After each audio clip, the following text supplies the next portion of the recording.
Papasok tayo ng Gabaldon dito sa Nueva Ecija. Titingnan natin yung lagay nung Diga Road, kung hanggang saan na yun natapos.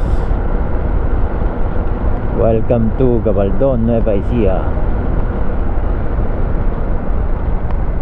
Dami pa ring mga rider.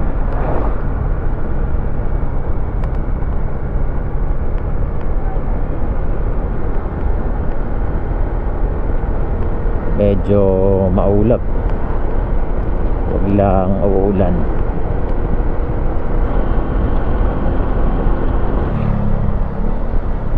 Malakas ang tubig ng Dupinga.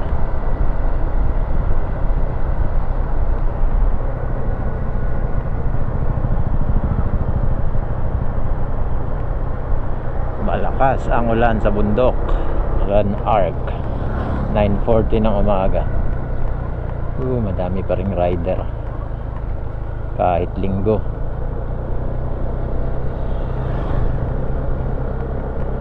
Dingalan town proper. Dingalan town proper na tayo. Bibili lang tayo ng tinapay. Dingalan feeder port. Mga 30 minutes pa nandun na tayo sa Dica Panikian, yung huling barangay ng Dingalan bago makarating sa San Luis Aurora. Me ini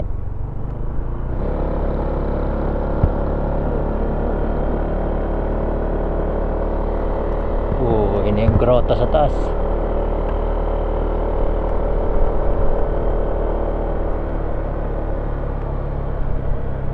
Daming tao, daming rider.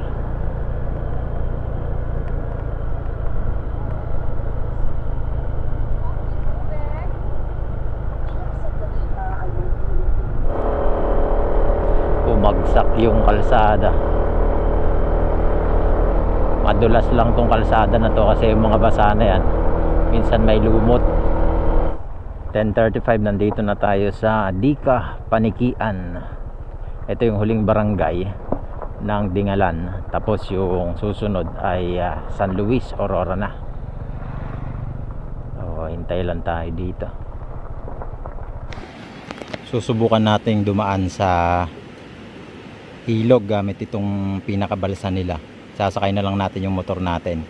Kaya naman dyan hanggang tricycle.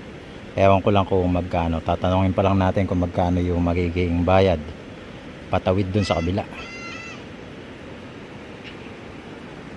Katakot, malalim.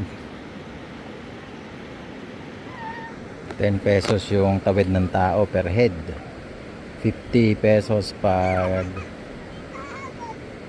motorcycle, then kolong-kolong 100 pesos ang kolong-kolong. Balik ka naman po.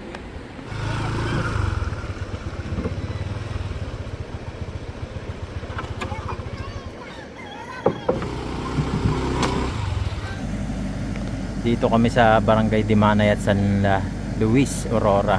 Hanggang dito pa lang pala siya. Di pa siya tumagos doon sa town proper ng San Luis. Hanggang dito pa lang. So babalik kami papunta sa Dingalan. Barangay Dimanayat, parte na to ng San Luis Aurora. Hindi pa pala natatagos yung hanggang dun sa San Luis town proper. So babalik tayo dito sa Dingalan. Ang ganda dito. Ayun, overview ng Dica Panikian. Ang problema lang, wala pang tulay, kaya ang ginawa namin, sumakay kami sa balsa. Nagbayad kami ng 50 pesos, balikan na yon. Tapos 10 pesos naman per head sa tao. Tapos sa kolong-kolong ay 100 pesos, 50 pesos sa single. Napakatarik oh. Isang pagkakamali dito.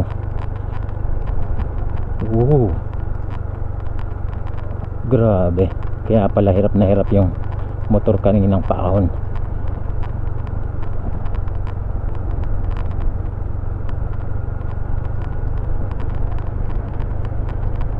100% brake. Etong Dika Road na to ang magiging pinakamagandang kalsada papunta sa Aurora Province, sa Baler, kapag napagdugtong nila yung kalsada na to. Kasi dito overview na ng Pacific Ocean, napakaganda. Kaso medyo matagal pa yon ayon dun sa contractor, mga 10 years pa raw, kasi napakahaba pa, mga 50 kilometers pa yung kailangan nilang sementohin. Barangay Dika Panikian, parte pa rin ng Dingalan, pero tumawid na tayo dito sa Barangay Dimanayat, San Luis, Aurora na. Maganda, puro buko, nyugan. Tapos maliligo tayo dun sa ilog. Sobrang init kasi, maulap pa ngayon pero malinsangan, kaya liligo muna kami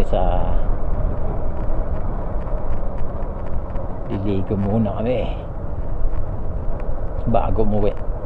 Barangay Dika Panikian, Dingalan, Aurora. Tapos nandito tayo sa Dimanayat. Napakatarek, grabe to kalsada na to, bulusok. Oh my goodness, kailangan engine brake dito. Di kaya ng preno, 100% yung preno.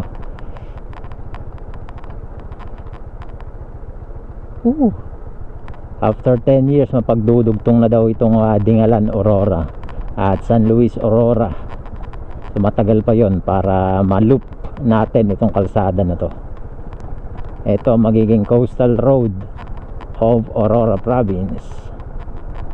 Pabalik tayo ng Dingalan. Hindi pa tagos yung ating pakay na kalsada ngayon, hindi pa tagos dun sa town proper ng San Luis, kaya back trail tayo. Ito na, tatawid tayo ulit gamit ang balsa kasi masyadong malalim, hindi kaya nung motor, kaya tatawid tayo dito gamit tong balsa na to.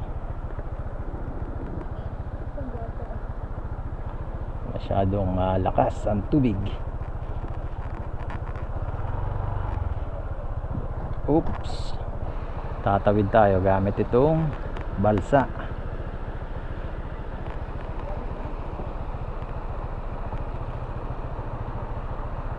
Malakas kasi yung tubig ng ilog.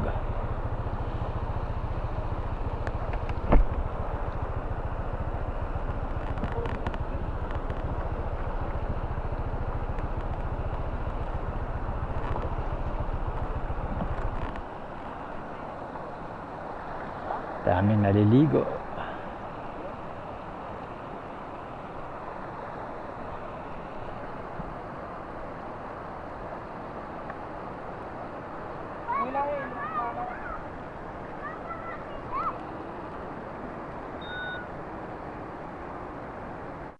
Nakatakot pag nahulog dito yung motor.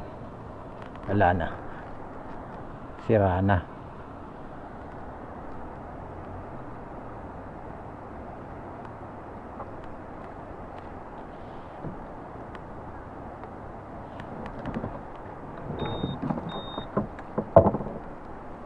Oops.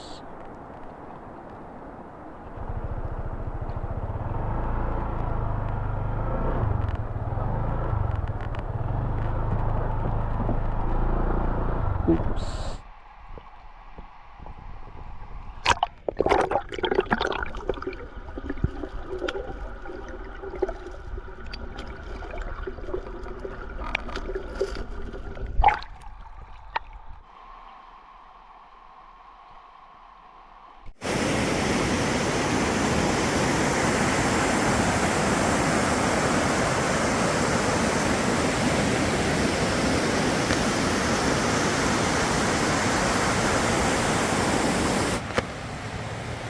Yung mga lokal dito pa rin sila dumadaan sa hanging bridge kahit meron ng mga sira, kasi ayaw nilang lumusong dun sa tubig, malamig.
Pacific View Deck, 50 pesos per head ang entrance, tapos 300 na tour guide.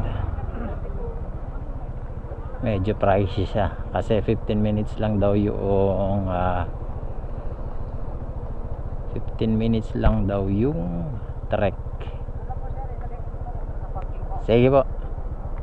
Tapos itong si kuya ang magiging tour guide natin for 300 pesos. So bali 300 plus 50 per head, 350. Dalawa kami, 400 pesos. Apunta tayo sa Pacific View Deck.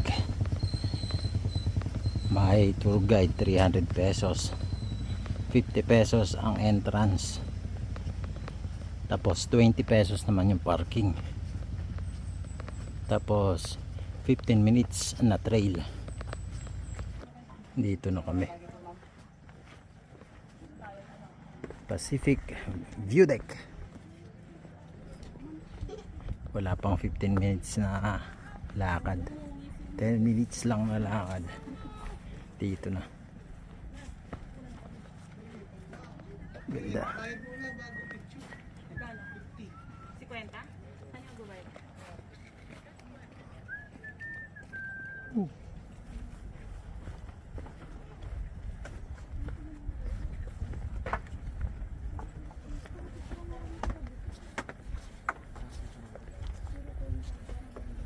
Pacific View Deck. Ayan yung tinatawag nilang parola sa Batanes of the East. Tapos ayun naman yung grotto.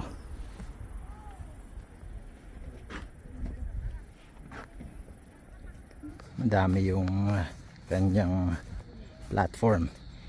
Isa, dalawa, tatlo.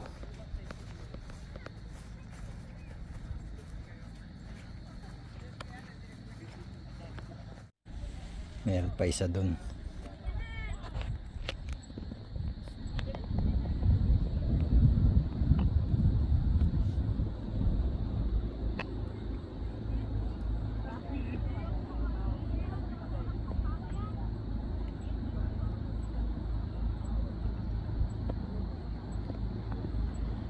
Ayun yung tower.